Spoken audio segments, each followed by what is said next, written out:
নমস্কার। আজ আমি রান্না করব তেল কই। দুটো কই মাছ নিয়েছি, তেলটাও গরম হয়ে গেছে। কই মাছ দুটো ভেজে নেব। কই মাছ দুটো ভাজা হতে হতে এইদিকে আমি মশলাটা বেটে নেব। তেল কইয়ের জন্য কি কি মশলা নিয়েছি আপনাদের বলে দিই। আদা, টমেটো, দুটো কাঁচা লঙ্কা, দুটো শুকনো লঙ্কা আর একটা মাঝারি সাইজের পেঁয়াজ। আর কিছু দেব না এর মধ্যে। আপনারা চাইলে জিরে দিতে পারেন, আমি দেব না। এটা এইভাবে করলেই বেশি টেস্ট হয়। আমি মার কাছে শিখেছিলাম এইভাবে।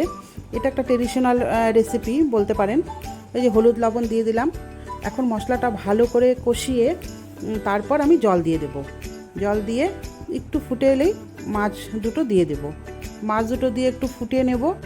আপনারা চাইলে পেঁয়াজ ছাড়াও করতে পারেন, ওখানে জিরে গুঁড়ো দিতে হবে। পেঁয়াজ ছাড়া জিরে গুঁড়ো দিয়ে আর যে কটা আমি মশলা দেখিয়েছিলাম ওগুলো দিয়েই করা যায়, খুব টেস্ট হয় ওটাও খেতে। দেখুন হয়ে গেল।